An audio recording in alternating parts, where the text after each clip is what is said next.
Bueno, alumnos, buenas tardes. Vamos a comenzar nuestro segundo encuentro. Esta va a ser nuestra primera clase. Y como es el primer tema que vamos a tratar, es el tema del control bibliográfico. En el tema del control bibliográfico hay dos personas que están acá citadas, dos intelectuales de origen belga, Paul Otlet y Henri Lafontaine, que tuvieron una importancia decisiva a comienzos del siglo XX en todo lo que está relacionado con el desarrollo de la documentación. En primer lugar, Paul Otlet, que siempre fue, si bien su formación académica es como abogado, siempre su preocupación fue el tema de la documentación, y su vocación temprana siempre fue la bibliografía, aunque para mantener los negocios familiares y la fortuna familiar tuvo que hacerse cargo de los negocios de la familia, pero nunca fue esa su verdadera vocación. En cuanto pudo desligarse de ese trabajo que le había sido impuesto, siempre buscó de qué modo poder enfrentar los desafíos que la bibliografía le presentaba en ese momento. Ahí tienen un link para tener más información sobre la vida de Paul Otlet en esta primera diapositiva. Y por otro lado, su ladero, su compañero de tareas y de aventuras, que fue Henri Lafontaine, también belga, también un abogado de mucho prestigio. Este obtuvo el Premio Nobel de la Paz en 1913 y fue una persona muy comprometida con la sociedad de la época. También les dejo de esta persona, de Henri Lafontaine, un link por si ustedes quieren tener un conocimiento mayor sobre la vida del mismo. ¿En qué contexto se desarrolla el control bibliográfico? Bueno, el contexto mundial en un mundo muy convulsionado, donde lo que había era una sociedad industrial que avanzaba a pasos agigantados, de la mano de una corriente filosófica conocida como positivismo. Y el positivismo básicamente lo que postulaba era que el hombre, a través del progreso, a través del desarrollo científico, iba a poder llegar en un momento dado a solucionar cualquier problema que se le presentara y finalmente iba a poder ser feliz. Porque iba a poderse superar todos los males que se iba a encontrar, a los cuales se iba a tener que enfrentar. Esa sociedad industrial que había comenzado a finales del siglo XVIII con el descubrimiento de la máquina de vapor, una sociedad que en ese momento era eminentemente injusta, una sociedad donde estaban todavía en vigencia varios imperios que estaban en pugna y que esos imperios que estaban en pugna iban a terminar chocando y desangrándose en la contienda de la Primera Guerra Mundial, que duró entre 1914 y 1918. Para esa época también, como es, en Rusia se desarrolla lo que es la Revolución Rusa, ¿sí? Con Lenin, Trotsky y posteriormente con Stalin a la cabeza, que fue el gran triunfo del campesinado. Después de que termina la Primera Guerra Mundial y a partir de un ruinoso tratado que fue el Tratado de Versalles, donde las potencias aliadas, que fueron las que ganaron la contienda, le impusieron condiciones ruinosas a las potencias perdedoras, sobre todo a Alemania. Esto hace que surgieran nacionalismos de extrema derecha muy fuertes, como fueron el fascismo en Italia y el nazismo en Alemania, y este Tratado de Versalles tan ruinoso para Alemania e Italia fue lo que dio origen a que Alemania se rearmara y provocara lo que se dio a conocer como la Gran Guerra o la Segunda Guerra Mundial, que trajo aparejado la escalofriante cifra de 50 millones de muertos. Ahora bien, cuando culmina la Segunda Guerra Mundial es cuando el positivismo, que creía en el progreso indefinido del hombre, se desarma como teoría filosófica, fracasa como teoría filosófica, es decir, el progreso indefinido, y de hecho había habido un progreso indefinido, para lo único que sirvió fue para que en poco más de 20 años, de 25 años, hubiera dos grandes conflagraciones mundiales, como fueron la Primera y la Segunda Guerra Mundial, para que todo ese progreso no fuera en favor del hombre, sino para crear máquinas para seguir matándose unos contra otros. Y entonces la Primera y la Segunda Guerra Mundial lo único que consiguieron fue tener que repensar cómo debía ser la vida del hombre de ahí en adelante. En este contexto de positivismo socioindustrial, Primera y Segunda Guerra Mundial, la Revolución Rusa, el fascismo y el nazismo, es donde Otlet y Lafontaine comienzan a desarrollar su labor, ¿sí? O sea que ellos desarrollan su actividad fundamentalmente, si bien antes de la Primera Guerra Mundial, pero es muy fuerte su actividad entre la Primera y la Segunda Guerra Mundial, ¿sí? En una sociedad sumamente convulsionada. Si seguimos avanzando, pero para avanzar vamos a ver cómo era la situación de la biblioteconomía, de las ciencias de la información, a finales del siglo XIX.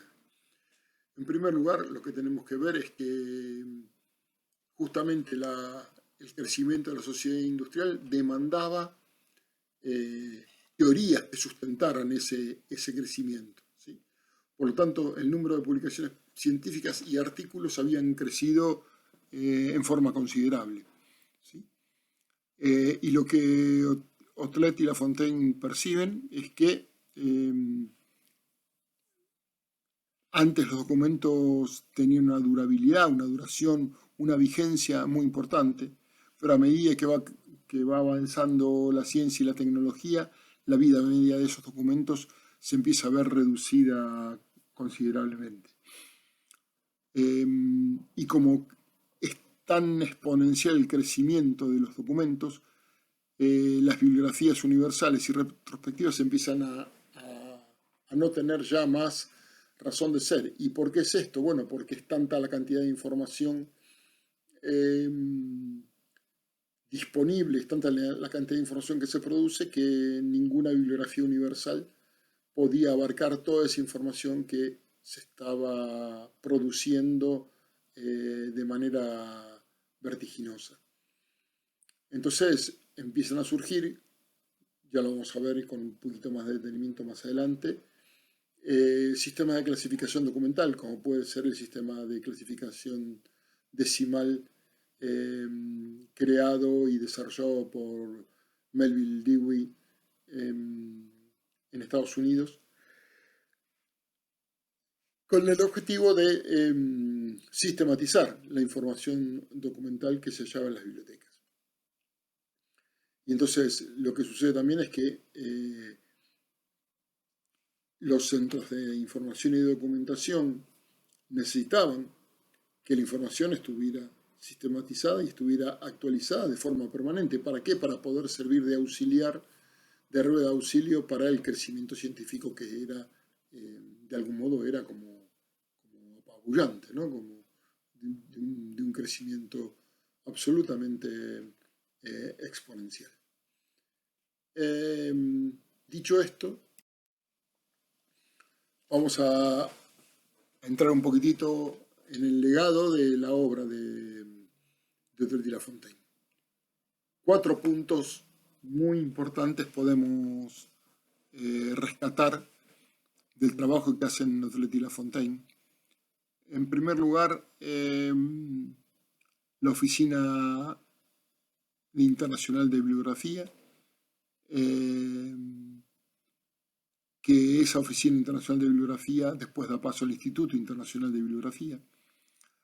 Ya lo vamos a desarrollar. Después tenemos el Repertorio Bibliográfico Universal.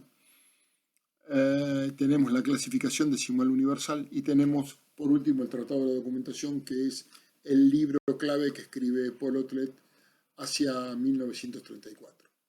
¿Sí? Pero vayamos desbrozando uno por uno estos.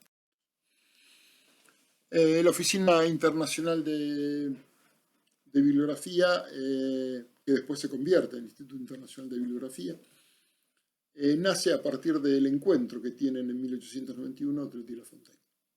Y ese encuentro se produce, porque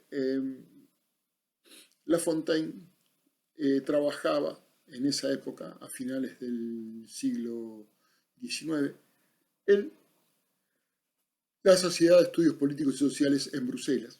Y Lafontaine en esa sociedad dirigía la sección de bibliografía.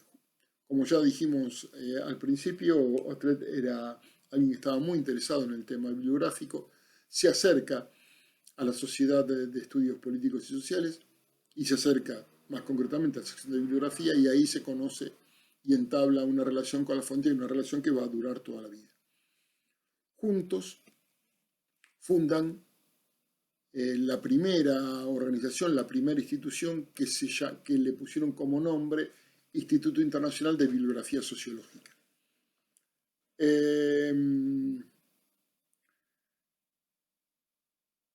Siguen trabajando juntos hasta que en 1895 constituyen las dos organizaciones de las cuales dieron título a esta diapositiva.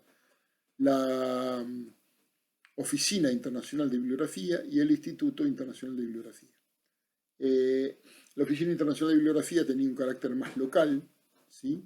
Más circunscripto al país de donde ellos son originarios y donde empezaron sus actividades en común, que era Bélgica, mientras que el Instituto Internacional de Bibliografía era una institución pensada con un carácter más internacional. Tanto es así que después de muchos años, ese Instituto Internacional de Bibliografía pasó a denominarse Instituto Internacional de Documentación y en 1938, unos años después, cambió su denominación a Federación Internacional de Documentación para que finalmente en 1986, y se la sigue conociendo de esa manera, pasó a denominarse como la Federación Internacional de Información y Documentación.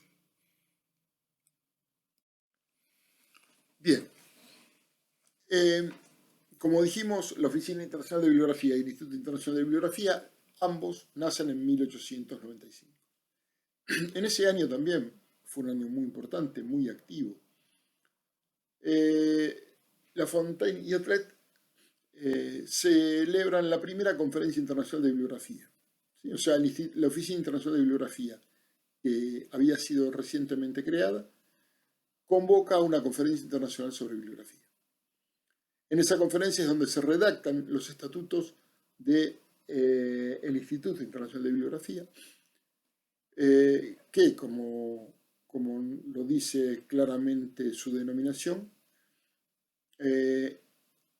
se vuelca a estudiar todas las cuestiones relacionadas con la bibliografía en general, y como vamos a ver un poquitito más adelante, todas las cuestiones que se relacionan con el repertorio bibliográfico universal. Pero además, no les bastaba a Otlet y Lafontaine, ellos entienden que no les basta con crear estas dos instituciones, sino que además necesitan algún tipo de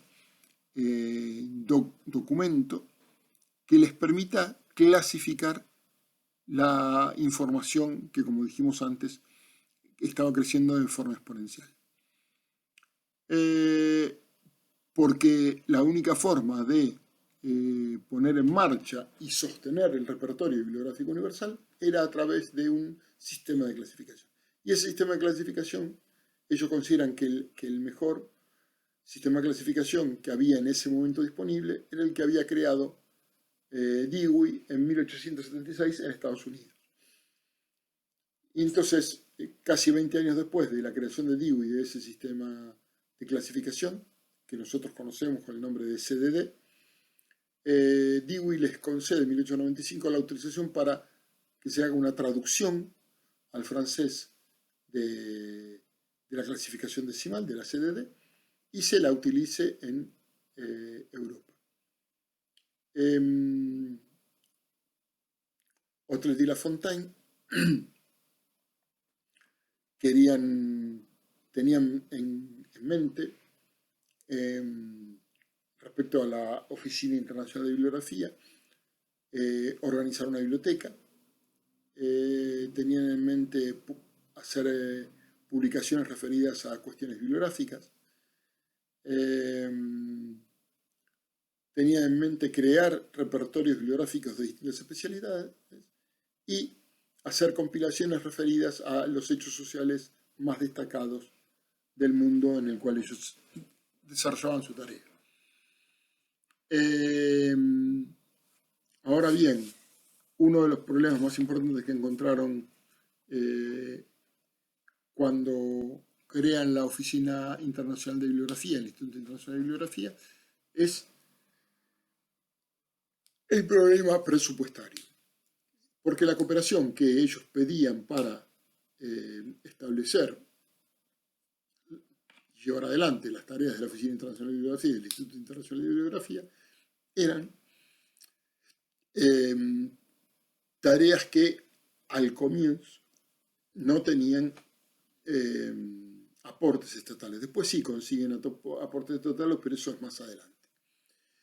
Y las primeras áreas donde el repertorio bibliográfico universal va a empezar a recabar información son la economía, la política, el derecho, la estadística, la filología y la literatura. Bien.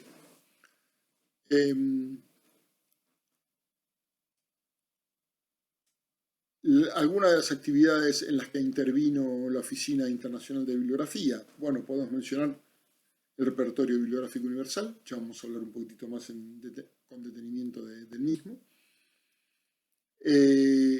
Como la Oficina Internacional de Bibliografía tenía un carácter más local, intentó realizar un catálogo general de todas las bibliotecas que había en Bélgica, un hecho inédito porque nunca se habían conseguido tener un catálogo, un panorama general de cuáles eran las distintas unidades de información que poseía ese país. Además, entendieron la necesidad de publicar un boletín donde se pudieran ir intercambiando y publicando las nuevas informaciones referidas al Instituto Internacional de Bibliografía. Además de ese boletín, para dar cuenta de todas las actividades del Instituto, se hacía un informe anual y estadístico sobre cómo era el progreso de la bibliografía internacional. La Oficina Internacional de Bibliografía debía actuar como enlace con el Instituto Internacional de Bibliografía, ¿sí? Ellos buscaron desde el principio separar una entidad de la otra, por eso a una le daban un carácter más local y a la otra le daban un carácter más internacional. Y además pensaron que ese Instituto Internacional de Bibliografía debía tener como misión también el asesoramiento a los gobiernos en todo lo que fuera referido a bibliografías y museos. Bueno, lógicamente, como tenía una fuerte presencia en Bélgica, intervino en la compilación de una bibliografía nacional de Bélgica, ¿sí? Y además tuvo injerencia bastante importante en la creación de una oficina regional de la Real Sociedad para la Catalogación de la Literatura Científica. ¿Por qué se da esto? Porque a través de esta oficina regional, o de la creación de esta oficina regional, pudieron pedirle al rey de Bélgica los fondos necesarios para poder sostener las actividades tanto de la Oficina Internacional como del Instituto Internacional de Bibliografía. Por eso es que se involucran en la creación y el sostenimiento de esta oficina regional de la Real Sociedad. Al darle un carácter real, involucran al Reino de Bélgica y por lo tanto la nación belga, el Reino de Bélgica se compromete a sostener la actividad que llevan adelante Otlet y Lafontaine. ¿Sí? Bien.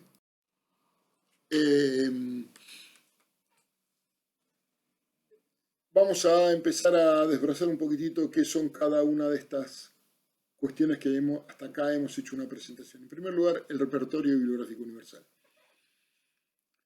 El repertorio bibliográfico universal, como el mismo título lo indica, es el registro de toda la producción bibliográfica universal. Por lo tanto, una enciclopedia documental, un catálogo de la biblioteca de cuál era la aspiración de todo lo que se publicaba en el mundo. Claramente no era una cosa que podían realizar dos personas ni podía realizar una única entidad centralizada. Lo que esa entidad centralizada, que era el Instituto Internacional de Bibliografía, podía hacer era recopilar toda la información, pero dependía, para esa sistematización de la información, que los países, los autores y las asociaciones nacionales se comprometieran en la búsqueda y la recopilación de la información. Entonces, cada país debía tener una oficina nacional, ¿sí?, que compilara el repertorio bibliográfico nacional y después esa oficina nacional enviara toda la documentación recopilada a la oficina, al Instituto Internacional de Bibliografía para poder, desde el Instituto Internacional de Bibliografía, armar el repertorio bibliográfico universal. Por otro lado, dice entonces que el repertorio bibliográfico universal va a comprender el inventario clasificado por materias y autores. Acá ya hay dos catálogos distintos, uno por materias y otro por autores, de todos los libros y publicaciones aparecidas en todos los países, en todas las épocas y en todos los temas. Si lo miramos con los ojos del siglo XXI, esto que planteaba Paul Otlet a principios del siglo XX es lo que después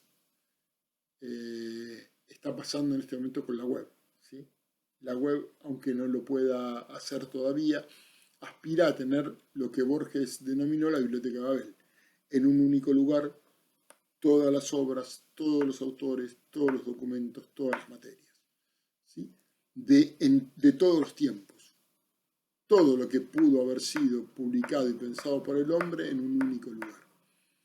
Ahora bien, Paul Otlet crea en ese momento una ficha catalográfica, la ficha que se utilizó en las bibliotecas hasta el advenimiento de la automatización, con esas medidas 12,5 por 7,5, porque esa era una medida que le permitía a Paul Otlet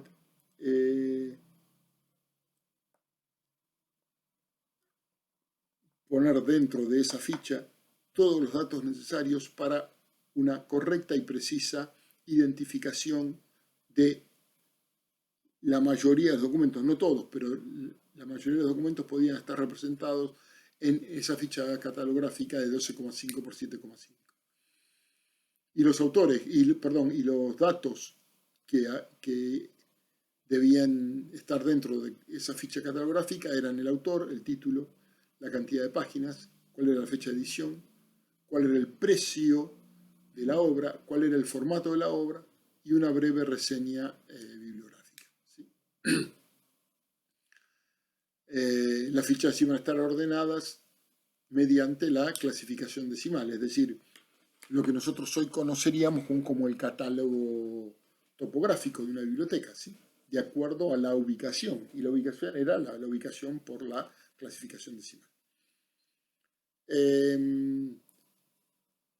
Para poder llegar al repertorio bibliográfico universal era necesario pasar por repertorios parciales. Entonces los primeros repertorios parciales que se dieron a conocer fueron el repertorio jurídico, el repertorio de legislación comparada, el repertorio de ciencias sociales, el repertorio general por autores y el repertorio comenzados por otros países hasta que llegaron al Instituto Internacional de Bibliografía.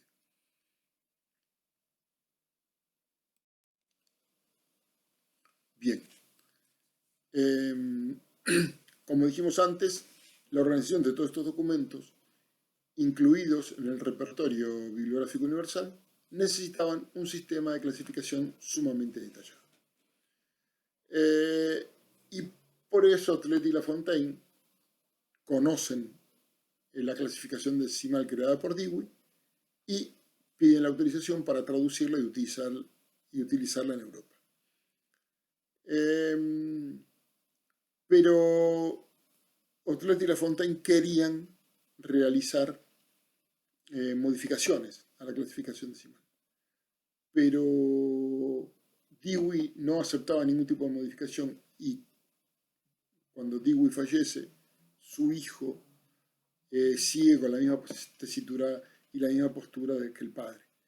Entonces, Lafontaine, ante este panorama donde había tantas divergencias entre Dewey y Tolet y Lafontaine, estos dos últimos deciden hacer una clasificación decimal pero adaptada, ¿sí? Y entonces nace en Europa a finales del siglo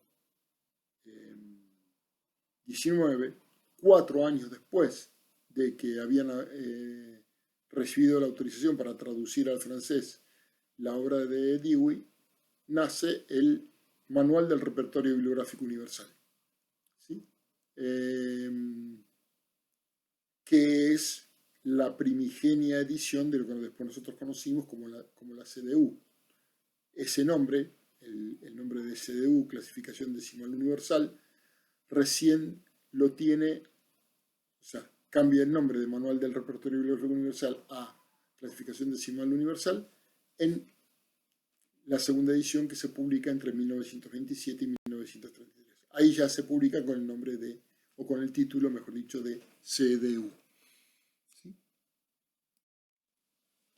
Bien. Siguiendo con el control bibliográfico universal, dijimos que habíamos mencionado que en 1934 Paul Lautrec escribió el primer libro, el primer tratado completo sobre la documentación. En ese documento, en este libro, Paul Lautrec establece lo que después se dio a conocer como el ciclo vital del documento. El ciclo vital del documento son los pasos que recorre un documento desde que nace en la cabeza del autor hasta que ese documento desaparece, ¿sí? Y entonces, digamos, desde su nacimiento hasta su muerte tiene un ciclo vital y esto es lo que describe Paul Lautrec. Es el primer autor que describe el ciclo vital de los documentos con tanta minucia, con tanto detalle. Como dijimos, todo documento nace en la elaboración intelectual, nace en la cabeza de un autor que lo redacta, que lo compone. Ahora bien, esa elaboración intelectual tiene que después transformarse, esa materia prima que está en el intelecto del autor, tiene que transformarse en un documento material, ¿sí? Por lo tanto, ese documento tiene que pasar a un editor, a alguien que lo pueda pasar de la cabeza del autor a papel, ¿sí? Entonces, ahí encontramos la primera transformación. Una vez que ese documento es impreso, que ha pasado por todo el ciclo de la impresión, encontramos el siguiente paso, es la descripción, ¿sí? Es decir, la catalogación del documento, la bibliografía en la que puede figurar el documento y cualquier otro estudio referido a ese documento. Por supuesto, también para que el documento pueda ser conocido, lo que aparecen son las críticas, los juicios que se abren sobre ese libro. También el libro tiene otro paso que es fundamental, que es la distribución y circulación. Es decir, el libro, tal como lo conocía Paul Otlet, tenía dos caminos.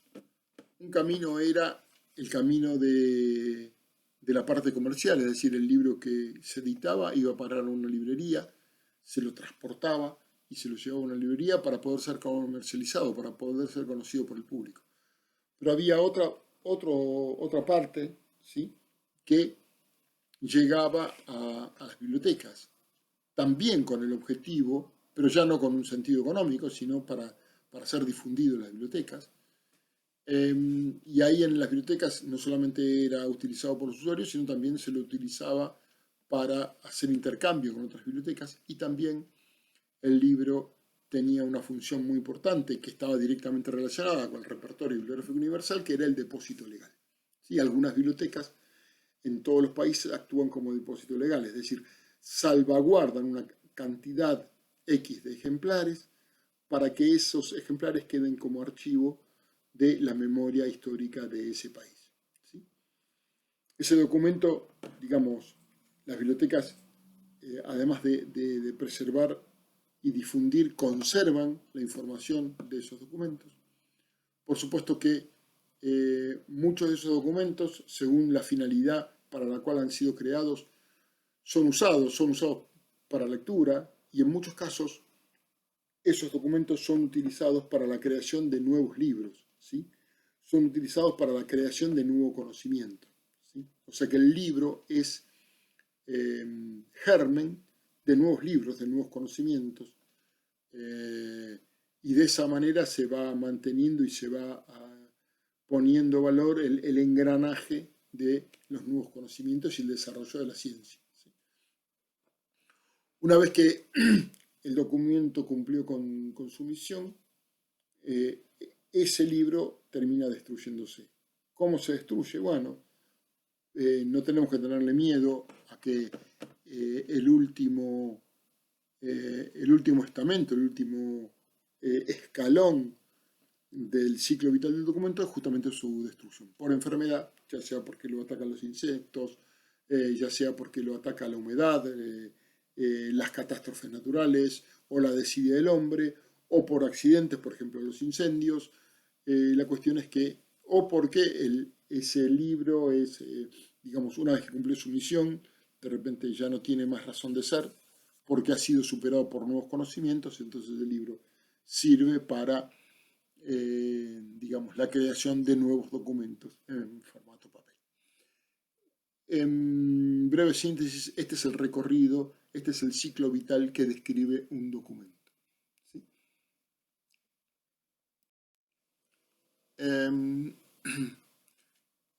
Otlet es de los primeros que afirma, el primer visionario que reconoce que el libro ya no es el único vehículo que contiene información, que empiezan a aparecer nuevas formas documentales, nuevos soportes para esa información. Porque en esta época del siglo XX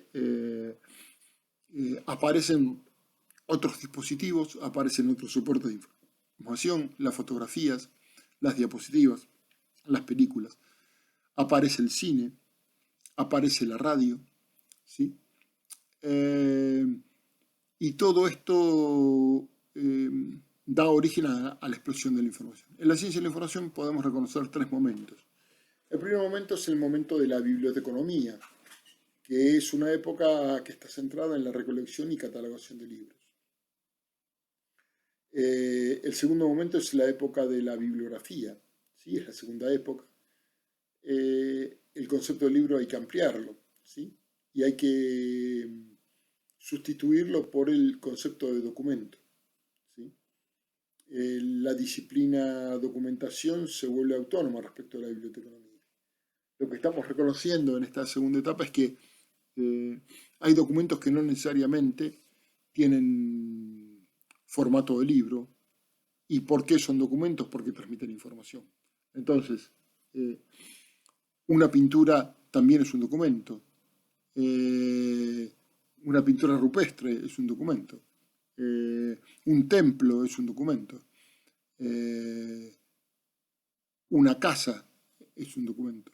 Un museo, de algún modo, es un documento. ¿Por qué? Porque todo esto que yo nombré y muchas otras cosas más, lo que hacen es transmitir información, nos dan información. Un semáforo es un documento de algún modo, porque también nos da información, nos dice cuándo podemos avanzar con la luz verde, cuándo debemos empezar a detenernos, porque la luz amarilla nos está avisando que en cualquier momento va a haber una luz roja que no nos va a permitir avanzar más, y la luz roja que nos dice deténganse porque hay otros que tienen la prioridad de paso.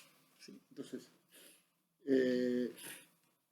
como vemos ahí en nuestra vida cotidiana, en nuestra vida social, hay un montón de información que está contenida en otros documentos que no necesariamente son el libro. Y esto es lo que empieza a reconocer Paul Otret. ¿Sí?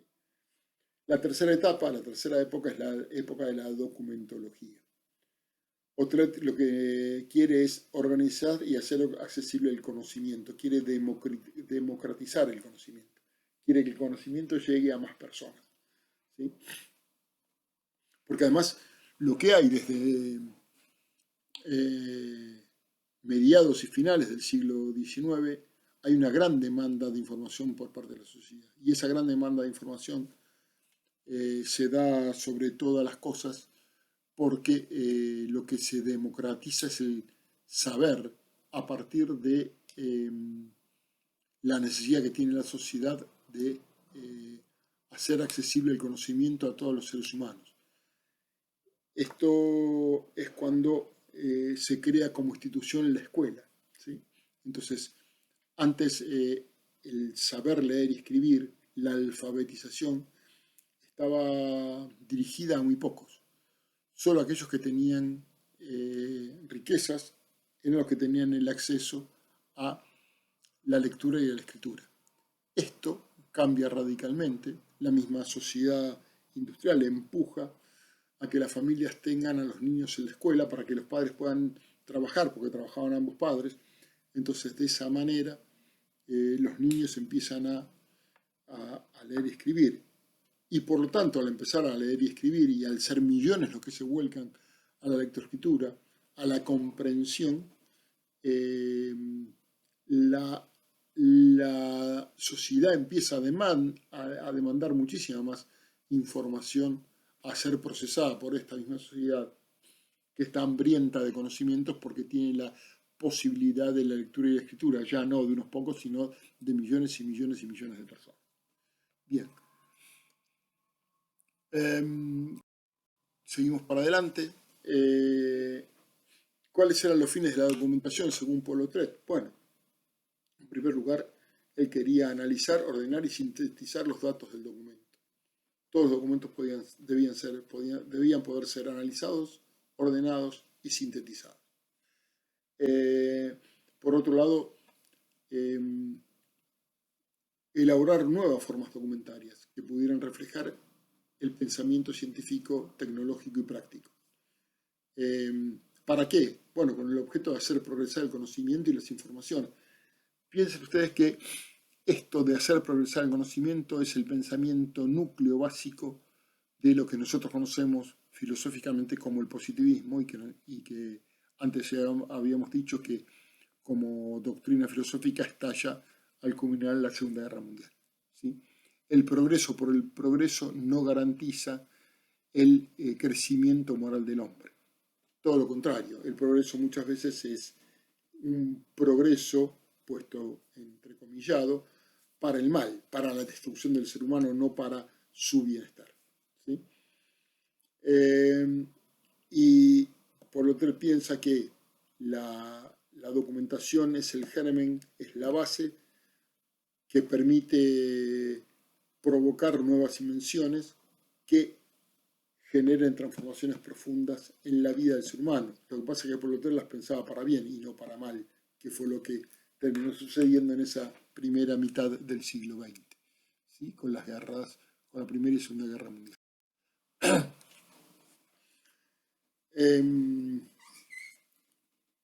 La documentación, la documentología, Paul Lautrec termina dividiéndola en, digamos, para que no sea una masa amorfa, termina dividiendo la documentación en 4 grandes parcelas del conocimiento. En primer lugar está la documentación científica, que por supuesto está enfocada al desarrollo y a la investigación científica. Después tiene una segunda división que es la documentación pedagógica, que es toda la documentación referida al área educativa y al área de la enseñanza. Cómo la documentación científica se aplica al área de la enseñanza. ¿Sí? Después, todo lo que es la documentación informativa. ¿Sí? La documentación informativa es toda la documentación referida al mundo de la noticia y al mundo de la circulación de la noticia en la sociedad. Paul Lautrec entendió muy rápidamente, junto con Lafontaine, la importancia del desarrollo de los periódicos, del desarrollo de las agencias de información. Entendió que la clave de la información era que esta información circulara, y la mejor forma de que circulara la información era que la mayor cantidad de personas tuvieran la mayor cantidad de información posible, justamente para una mejor toma de decisión. Y por último tenemos la documentación o documentología instructiva, que es toda aquella documentación que se aplica a los distintos tipos de gestión. Acá estamos hablando más de gestión administrativa o gestión de los negocios. Entonces tenemos la documentación científica, la documentación pedagógica aplicada a la enseñanza, la documentación referida a la sociedad, a lo que después conoceríamos más adelante como la sociedad de la información, ¿sí? A difundir las noticias, todo aquello que sucede en el mundo a la mayor cantidad de personas en el menor tiempo posible. Y por último tenemos la documentación instructiva o instrumental o referida a las distintas formas de gestión, ¿sí? De administración, de llevar adelante la gestión de los negocios. Bien.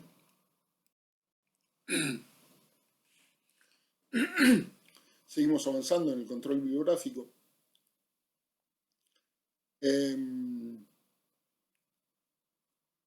Ahora vamos a abandonar un poco a Autrec y Lafontaine y vamos a ver cómo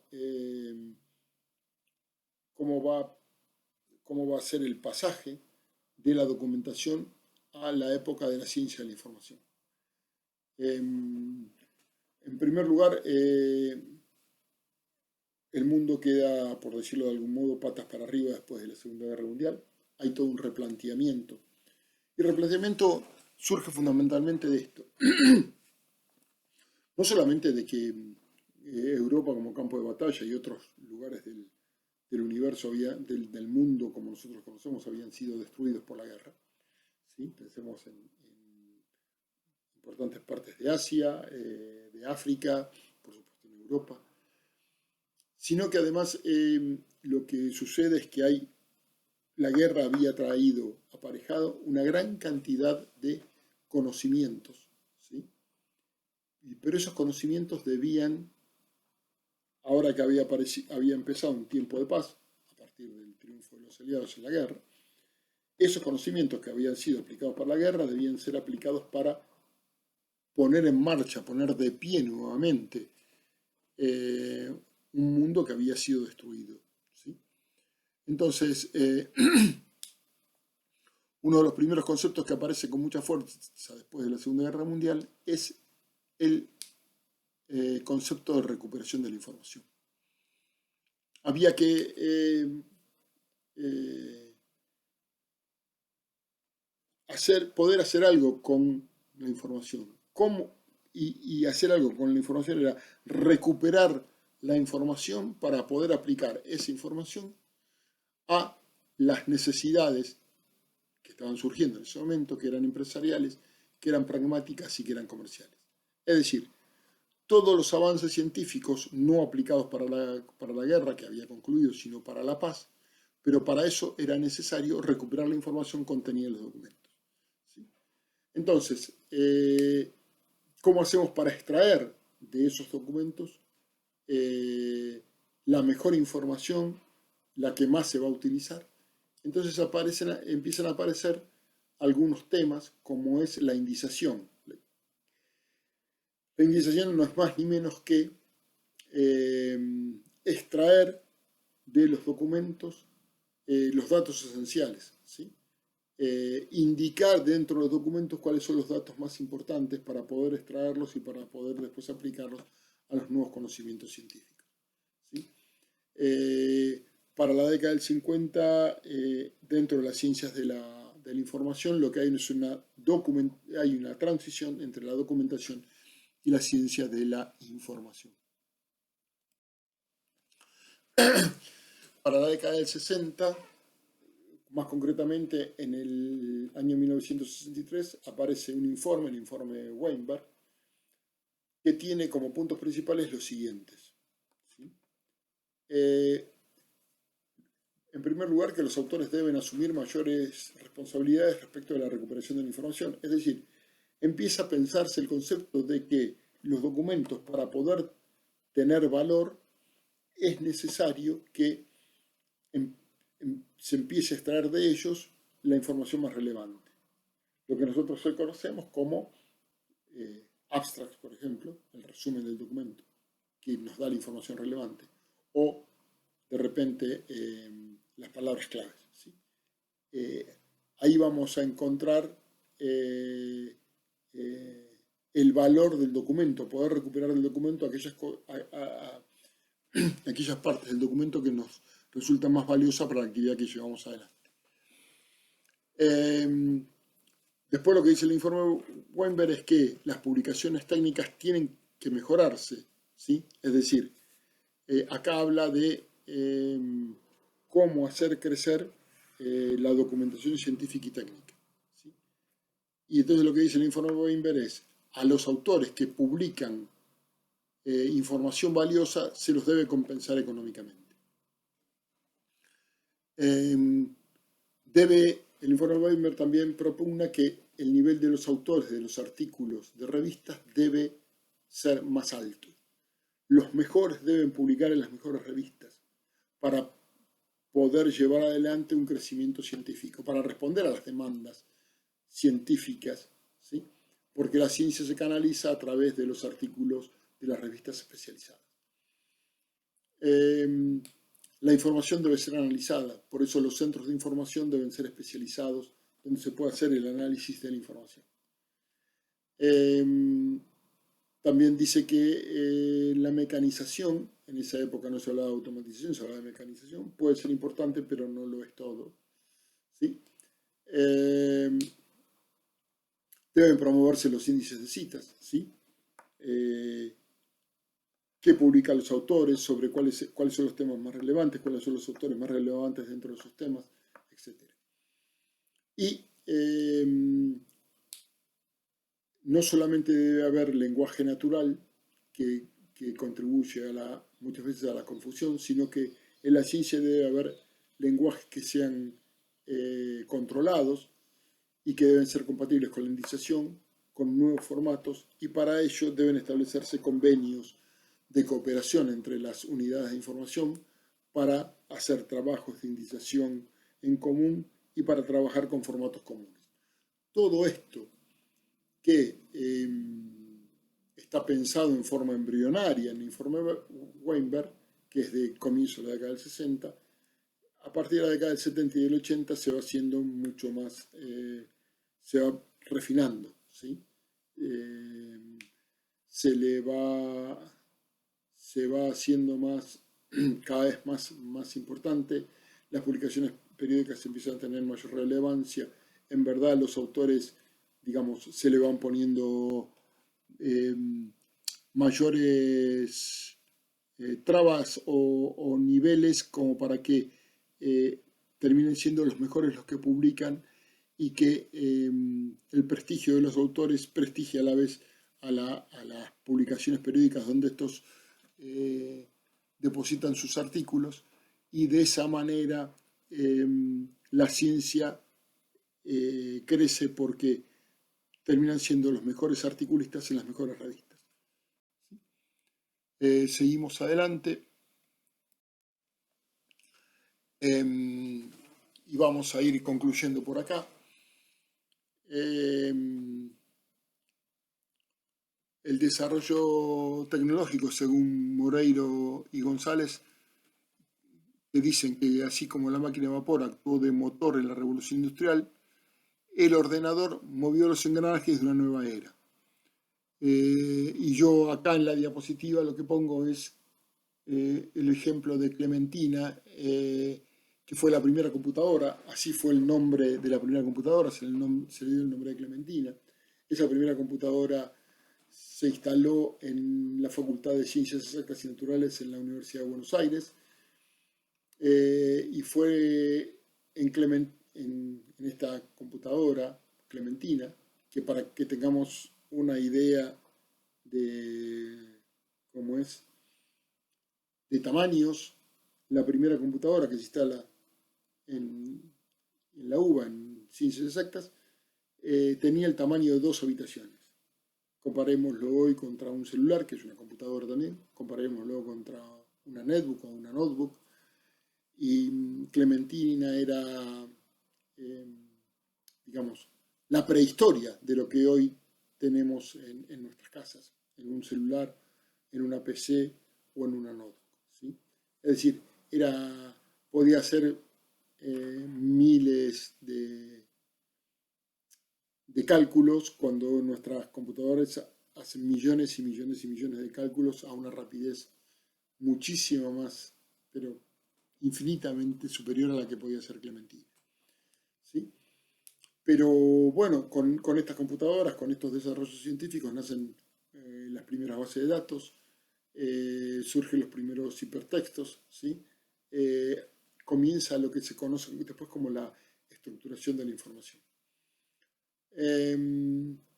Para culminar, en abril de 1900, para culminar esta parte, después seguiremos más adelante con el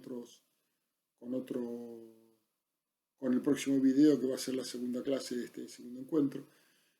Pero en abril de 1962, en las conferencias del Georgia Institute of Technology, se empiezan a definir, a delinear algunas definiciones, ¿sí?, que antes estaban por ahí más mezcladas, acerca de qué es la ciencia de la información, qué es un bibliotecario especializado y qué es un bibliotecario científico, ¿sí? Porque todas estas conceptualizaciones terminan limitando el concepto de documentación. Bien.